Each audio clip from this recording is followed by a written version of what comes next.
Hey guys, আসসালামু আলাইকুম।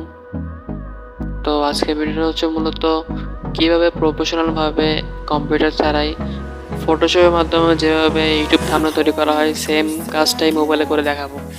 তো বেশি কথা না বাড়িয়ে চলুন শুরু করা যাক আজকের ভিডিওটি। তো ফার্স্টে আপনি আপনার মোবাইলের ক্রোম ব্রাউজারটি ওপেন করে নেবেন, দেন ওখানে গিয়ে সার্চ করবেন ফটোপিয়া।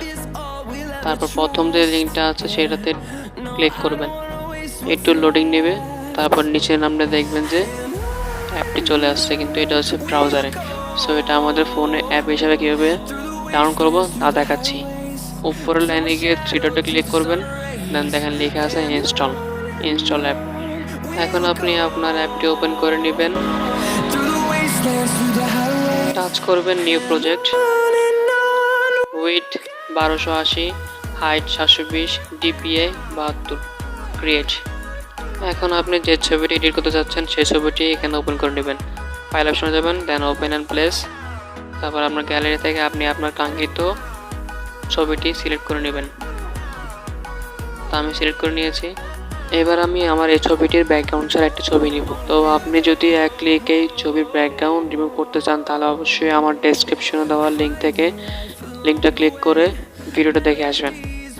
তো আমি আমার ছবিটি আলাদাভাবে সেপারেট করে নিচ্ছি। তো আমি আমার ছবির ব্যাকগ্রাউন্ডে এখানে একটু ব্লার করতে চাচ্ছি, তো এই জন্য টাচ করব লেয়ার অপশানে, আমার ব্যাকগ্রাউন্ডে থাকা ছবিটা সিলেক্ট করব। তারপর চলে যাব ফিল্টার অপশানে, তারপর ব্লার থেকে গোশন ব্লার, দেন 20 থেকে 25-এর মধ্যে রাখবো। ব্লার করার পর দেখুন আমাদের ছবিটি চারপাশে একটু উজ্জ্বল হয়ে আছে। এখন এটাকে ফিক্স করতে হবে, এই জন্য আমরা সিম্পলি টাচ করব গ্রেডিয়েন্ট টুল, তারপর স্মুথ টুল, দেন এখান থেকে কাস্টমাইজ করে নেব। হার্ডনেস 50 থেকে 45 রাখবো।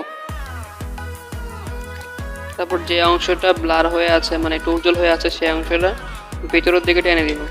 এই দেখুন আমি যেভাবে করতেছি সেভাবে করবেন। এখন আমাদের ছবিটা একটু ভালো দেখাচ্ছে। এখন আমি আমার ছবিটির লেফট সাইডে একটু ডার্ক করব, এই জন্য চলে যাবো লেয়ার অপশানে, দেন এখান থেকে নিউ লেয়ার, তারপর লেয়ারটি সিলেক্ট করে আবার স্মুথ টুলে চলে যাব। তারপর এখান থেকে গ্রেডিয়েন্ট টুল, দেন নর্মাল মোডে ক্লিক করে এটা ব্ল্যাক রাখবো। তারপর নিচেরটা হোয়াইট রাখবো। তারপর যেখান থেকে একটু ডার্ক করতে যাচ্ছে সেখান থেকে ধরে টেনে ছেড়ে দেব, দেখুন ডার্ক হয়ে গেছে। এবার দেখাবো আমি কীভাবে ফেসবুকের লোগোটি অ্যাড করেছি। চলে যাবো ফাইল অপশনে, দেন এখান থেকে ওপেন অ্যান্ড প্লেস, তারপর গ্যালারি থেকে ফেসবুকের লোগোটি সিলেক্ট করে নিব।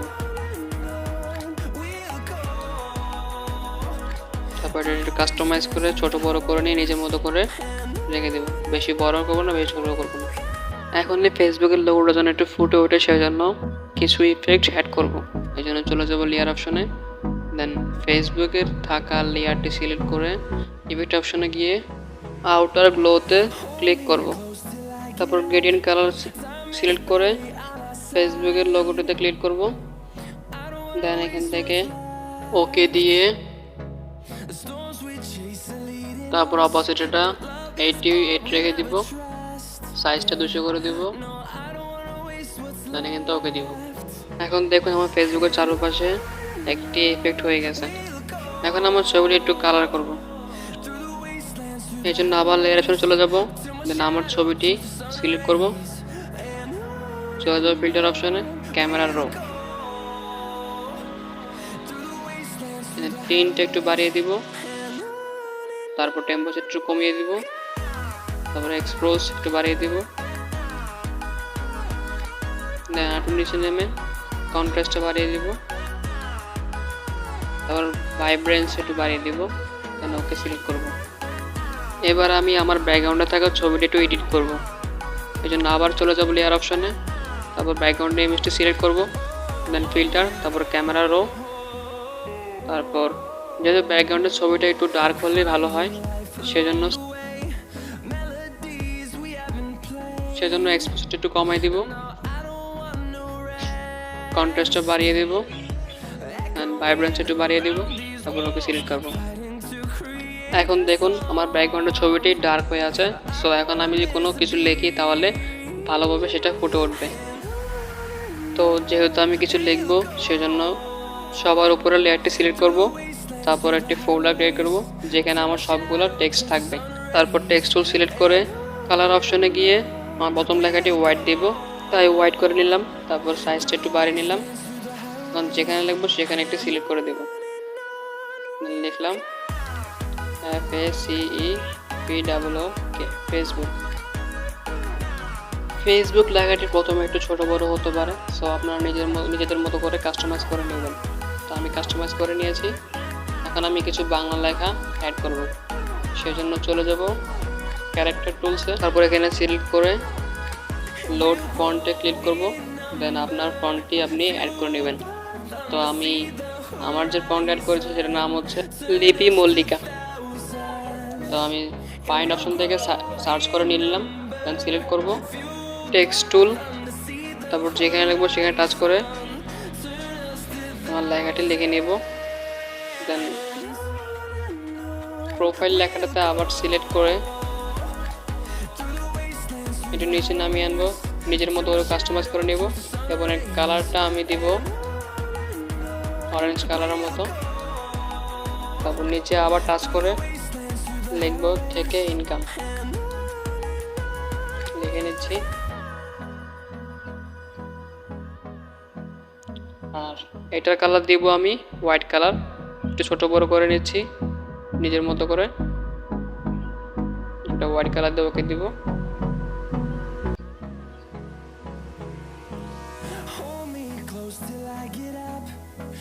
তারপর লেয়ার অপশনে গিয়ে ফোল্ডারে সিলেক্ট করে পুরোটা সিলেক্ট করে কাস্টমাইজ করে নেব। তারপর আমি আমার লেখাগুলোতে কিছু ইফেক্ট অ্যাড করতে চাই, সেই জন্য যে লেখাতে ইফেক্ট অ্যাড করবো সেই লেখার লেয়ারটি সিলেক্ট করব। তারপর যাবো ইফেক্ট অপশনে, দেন ব্ল্যান্ডিং অপশন, তারপর চলে আসবো ড্রপ শ্যাডো, মাল্টিপ্লাইটা করে দেবো নর্মাল, অপাসিটিটা কালার থাকবে হোয়াইট, দেন অপাসিটি থাকবে 100, ইউজ গ্লোবাল অ্যাঙ্গেলটা আনলক করে দেব। তারপর কন্ট্রাউট থেকে পিরামিডের মতো যেটা আছে সেটা সিলেক্ট করে নেব।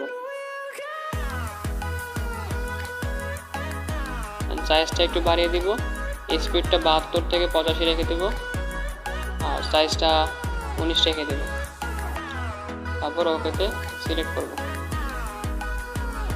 এখন দেখুন আমার ফেসবুকের চারপাশে একটা বর্ডার তৈরি হয়েছে এবং এটার মতো করে আমি বাকি সবগুলো করে নেব। তারপর আমি আমার ছবিটিতে কিছু পার্টিকেলস অ্যাড করব, সেজন্য আবার চলে যাবো ফাইল অপশনে, ওপেন অ্যান্ড প্লেস। তারপর আমার পার্টিকেলসের ইমেজটি সিলেক্ট করে নিব। এগুলো আপনি গুগলে সার্চ করলে যদি লেখেন যে পার্টিকেল ইমেজ পিএনজি তাহলে পেয়ে যাবেন অসংখ্য। দেন এখান থেকে লেয়ারে যাব, পার্টিকেলসের যে ইমেজটা লেয়ার আছে সেটা সিলেক্ট করে নিচে নিয়ে ডার্ক করার জন্য যে লেয়ারটা তৈরি করেছিলাম সেটা উপর রেখে দেব। তারপর লেয়ারটাতে আবার সিলেক্ট করব, দেন নর্মাল থেকে করে দেব লাইনার ডটে সিলেক্ট করব। এখন আমার পার্টিকেলসের লেয়ারটা ছোট বড় করে নিয়ে কাস্টমাইজ করে নেব। চেষ্টা করব যত কম রাখা যায় ততই ভালো, কারণ পার্টিকেলসগুলো যত বেশি ইউজ করব তত ইমেজটা খারাপ দেখাবে, সেজন্য অল্প ইউজ করবেন। তো এখন দেখুন আমার থাম্বনেলটি মেক করা হয়ে গেছে। আর এই ফটোপিয়া অ্যাপটি মূলত হচ্ছে কম্পিউটারে যে ফটোশপ অ্যাপ আছে তার ছোট একটি এপিকে। তো প্রিয় দর্শক, ভিডিওটি যদি ভালো লাগে থাকে তাহলে অবশ্যই লাইক এবং সাবস্ক্রাইব করে পাশে থাকবেন এবং দেখা হবে নতুন কোনো ভিডিওতে। Thanks for watching this video.